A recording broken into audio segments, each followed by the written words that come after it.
Monsoon season मधली कविता आहे. कवितेची फर्स्ट लाईन मी वाचते. The sun is shining oh so hard.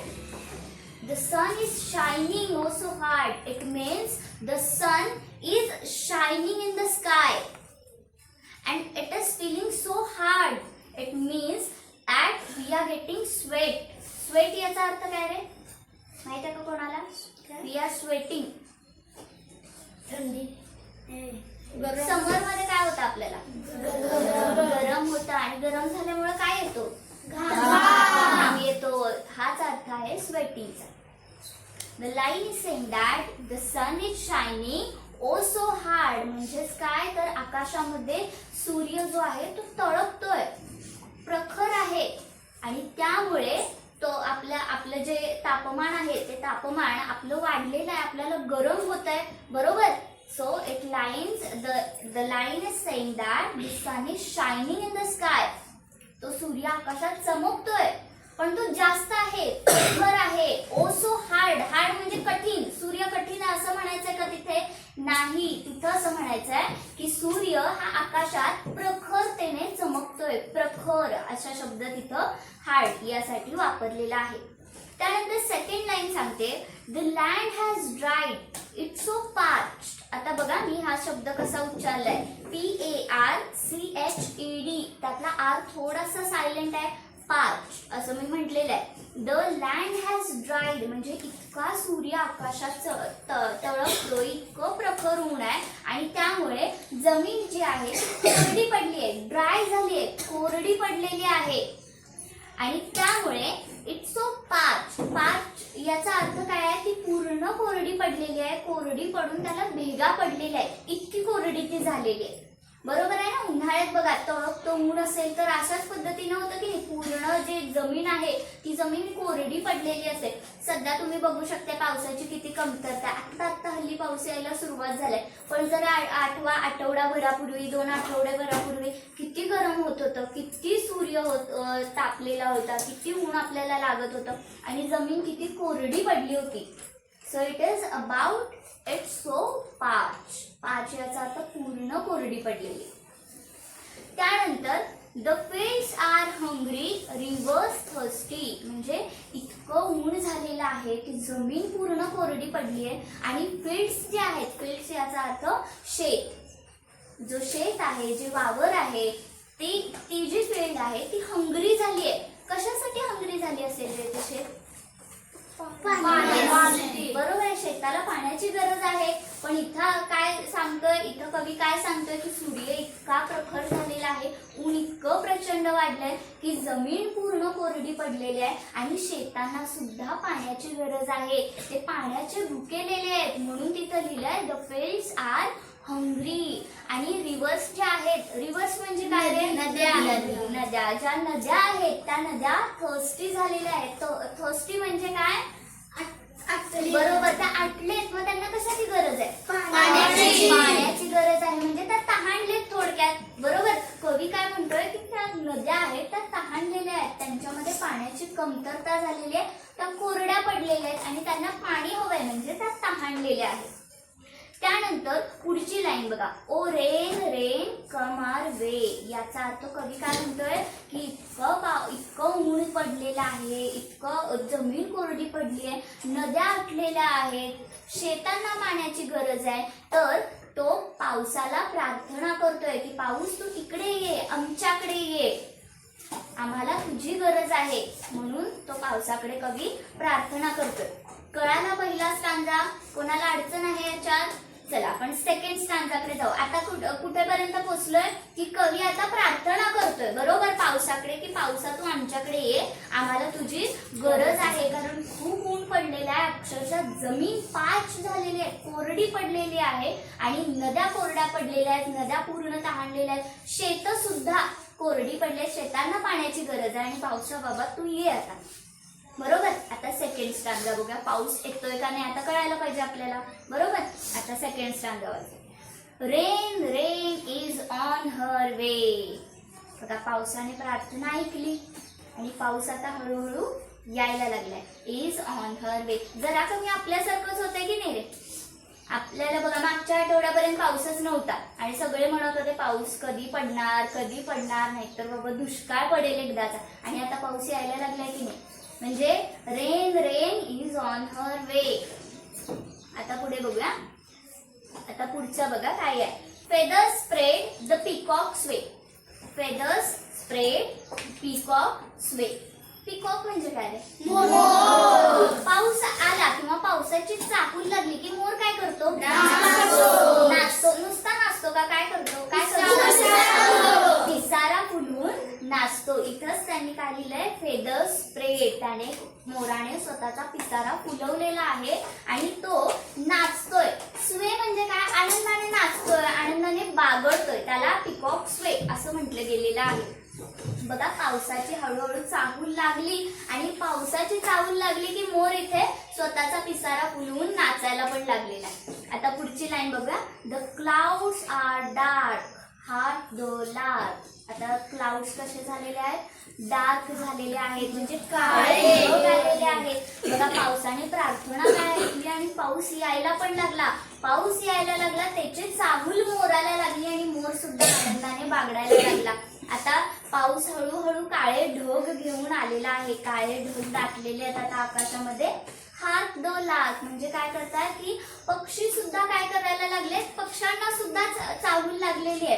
पक्षी सुद्धा इकडे तिकडे त्यांचा जो आवाज आहे, त्यांचं जे भिरभिरण आहे ते करायला लागले. बघा त्यालाच हार्ट द लार्क असं म्हटलं गेलेलं आहे. आता पुढे बघूया.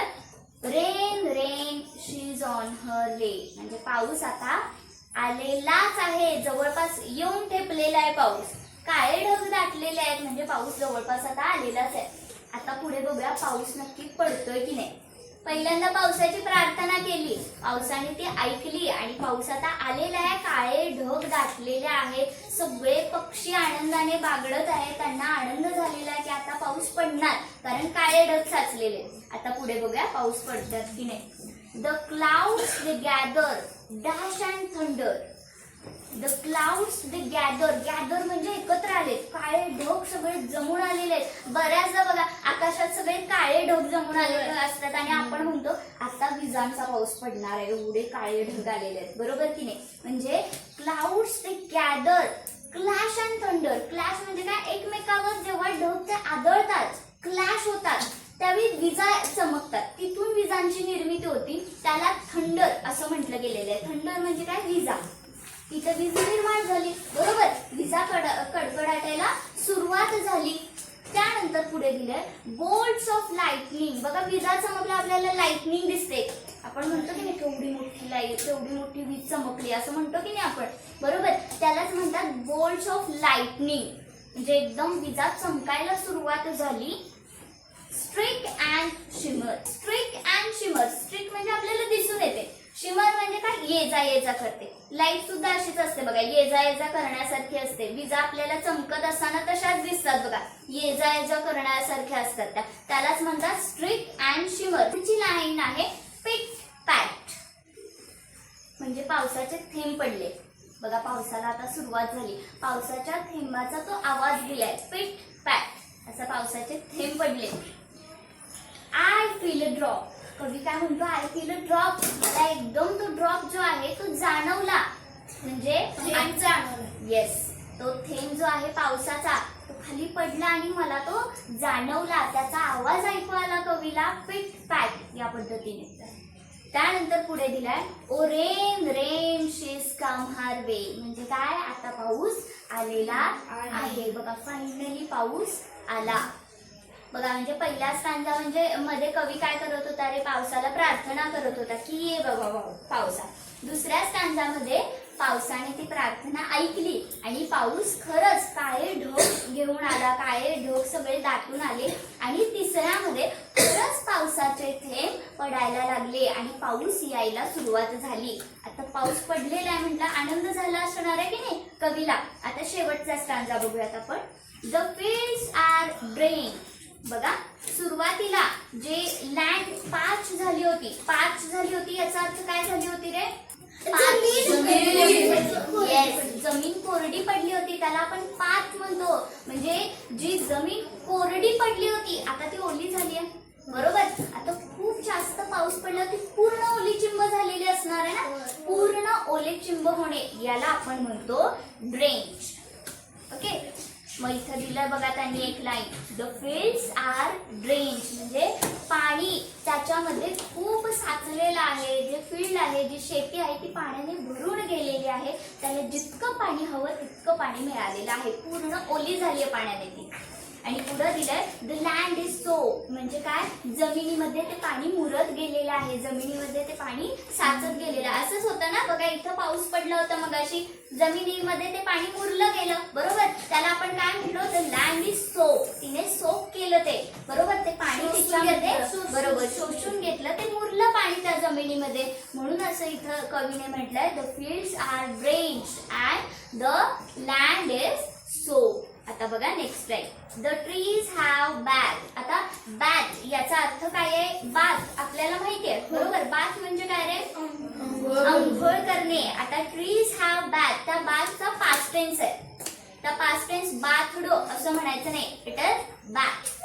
मग याचा अर्थ काय आहे, द ट्रीज हॅव बॅथ. बॅथचा अर्थ असा आहे की काय केलेलं आहे, झाडं जी आहेत त्यांनी आंघोळ करून घेतले पूर्ण पाण्याने. इतका पाऊस पडलाय की झाडांनी त्यामध्ये आंघोळच करून घेतली पूर्ण. बघा, झाडांनी आंघोळ केली, किती छान कल्पना आहे. आजपर्यंत आपण स्वतःच म्हणतो मी आंघोळ केली, तू आंघोळ केली, पण आज आपल्याला कळलं झाडं पण आंघोळ करतात. झाडांनी पण आंघोळ केली. म्हणजे इतका पाऊस पडलेला आहे. द रिव्हर्स होज. होज याचा अर्थ असा होतो की ज्या नद्या आहेत त्या पाण्याने पूर्ण भरलेल्या आहेत. आपण म्हणतो बघा, नदी पाण्याने भरून व्हायला लागली, म्हणतो की नाही, अशी दुथडी भरलेली आहे, काठापर्यंत पाणी आलेलं आहे, एवढी भरली आहे. बरोबर. त्यालाच होस्ट असं म्हणतात. होस्ट याचा अर्थ आहे नदी पाण्याने पूर्ण भरून वाहते, पूर्ण ती भरलेली आहे. पुढे बघा, द अर्थ इज हॅपी. आणि इतका पाऊस पडल्यावर जमीन आनंदीच होणार ना. जमीन आनंदी. जमीन म्हणजेच काय, अर्थ. अर्थ पृथ्वी. बरोबर. पृथ्वी आनंदी झालेली आहे, तिला आनंद झाला इतका पाऊस पडला म्हणून. पाऊस पडल्यानंतर जमीन जी आहे ती हिरवीगार होणार ना पूर्ण. बरोबर. The earth is happy. का, कारण ती हिरवीगार झाली आहे म्हणून शब्द वापरलाय बघा. The earth is happy, green and cheery. Cheery याचा अर्थ काय, ती आनंदाने नाचतीये, बागडतीये. चिअर, ती चिअरी झालीये, ती खूप आनंदी झाली. तुम्ही बघा, खूप आनंदी झाला की नाचता कधीतरी. दरवेळेस नाचता तुम्ही, तुम्हाला काही कारण लागत नाही, पण आनंदी झाल्या मात्र तुम्ही नाचता, मनापासून नाचता. ओ रेन रेन कम अगेन. म्हणून कवी म्हणतोय की रेन तू नेहमी येत जा. तू आल्यानंतर काय होतंय, ही पूर्ण अर्थ जी आहे ती ग्रीन होते, चिअरी होते, आम्हाला आनंद होतो. नद्या भरून वाहत आहेत. बरोबर. त्यानंतर जी लँड आहे ती लँड सुद्धा सोप करून घेते ते water. The land is soak. Also the fields are drain. शेती जी आहे त्यामध्ये पाणी भरून राहतंय, आम्हाला पाणी मिळतंय. बरोबर. पाणी मुरतं. म्हणजेच काय, या सगळ्या चांगल्या गोष्टी होत आहेत. कोणामुळे होत आहेत रे, पावसामुळे. म्हणून कवी काय म्हणतोय, ओ रेन रेन कम अगेन. पुन्हा पुन्हा येत राहा, आम्हाला आनंद होतो तू आल्यानंतर, आम्हाला चांगलं वाटतं. ती जमीन जी आहे ती जमीन चांगली, तिला आनंद होतो, ती चेअर करते, ती चेअरी होते, ती हॅपी होते. म्हणून तू नेहमी येत जा. लक्षात आले सगळ्यांना? नक्की समजले कविता काय आहे? सांगा बघू, कशाबद्दल कविता आहे? पावसाबद्दल. मग मला सांगा, आता 4 स्टँजा आहेत. 4 स्टँजा. स्टँजा याचा अर्थ काय आहे? बरोबर. 4 पॅरेग्राफ आहेत. पहिला स्टँजा काय सांगतोय आपल्याला? पहिला स्टँजा काय सांगतोय आपल्याला? बघा, पहिल्यामध्ये काय होतं, दुसऱ्यामध्ये, तिसऱ्यामध्ये, शेवटी असे 4 स्टँजा मी सांगितले. तसं पहिला स्टँजा काय सांगत होता? काय स्वराला सांग बघू. कवी पावसाला हा, बरोबर. विनंती करते, पाऊस ये. Very good. टाळ्या तिच्यासाठी. बघा, कवी पहिल्यांदा पावसाला बोलवतोय की पावसा ये. का बोलवत असेल? काय कारण होतं बोलवण्याचं? मॅडम हा, स्वरा सांग. कारण की जमीन सुकलेली होती. Very good. टाळ्या स्वरासाठी. बरोबर. त्यानंतर जमीन सुकली होती आणि इतकं जास्त प्रखर ऊन होतं. त्यानंतर ज्या फील्ड्स होत्या, शेती होती, ती सुद्धा पाण्याची भुकेलेली होती, हंगरी होती. आणि ज्या नद्या होत्या त्या पण कोरड्या पडल्या होत्या. बरोबर. या सगळ्यामुळे कवी काय म्हणतोय, कवी प्रार्थना करतोय रेनला की ओ rain rain come our way, आमच्याकडे या. हे पहिला स्टँजा सांगत होता. आता नंतर रेनने काय केलं दुसऱ्या स्टँजामध्ये,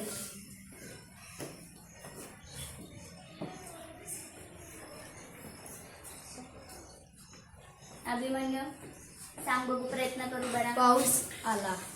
पाऊस आला. लगेचच पडला का? नाही. काय झालं पहिल्यांदा? पाऊस येण्याआधी काय होतं? हा बरोबर, काळे ढग सगळे दाटून आले. छान उत्तर दिलं त्याने. आणि काय केलं रे, काळे ढग दाटून आले आणि त्याची चाहूल कोणाला तरी लागली बघा, मोराला. बरोबर. कोण सांगेल, कोण खरं पूर्ण वाक्यात उत्तर? हा लास्ट सांग बघू. कोणाला चाहूल लागली? काय करू लागला मग मोर?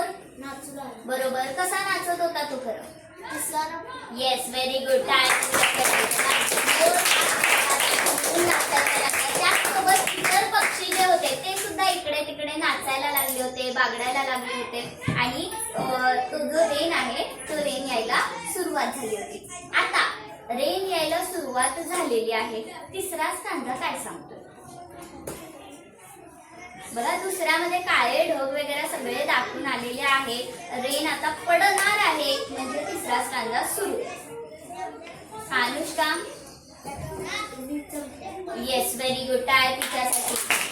पाऊस यायला पाऊस नाही पडायला लागला, विजा चमकायला लागल्या. बरोबर. क्लॅश अँड थंडर व्हायला लागलं. बरोबर. त्यानंतर स्ट्रेक अँड शिमर व्हायला लागलं. म्हणजेच काय, विजा कडकडाटायला लागला आणि हळूहळू पाऊस यायला लागला. पाऊस आलाय हे त्या कवीला कसं कळलं? हा प्राजक्ता. पावसाच्या थेंबाच्या आवाजात. Yes, very good. टाळ्या. आणि तो आवाज कसा होता ते? बरोबर. आणि कवीला कळलं की आता पाऊस आलेला आहे. पाऊस तर सुरू झाला, कवीला आनंद झाला. बरोबर. आणि शेवटचा स्टांजा काय सांगतोय आता? कवीला आनंद झालाय. आणि का आनंद झाला? हा शौर्य. कोरडी जमीन पडलेली ती ओली झाली.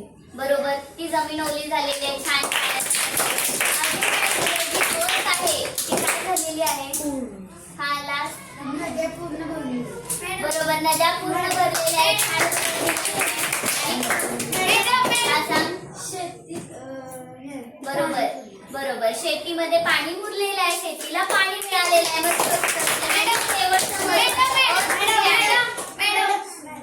हा सांग.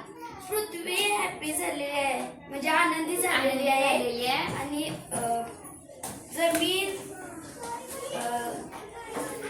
त्याच्यामध्ये बघ, हा हिरवीगार झालेली आहे. बरोबर. जमीन हिरवीगार झाली, ग्रीन झाली आहे आणि ती खूप आनंदी झाली आहे, चिलरी झाली आहे. ती आनंदाने नाचतीये, बागडतीये. म्हणून कवी शेवटी काय म्हणतोय रे पावसाला?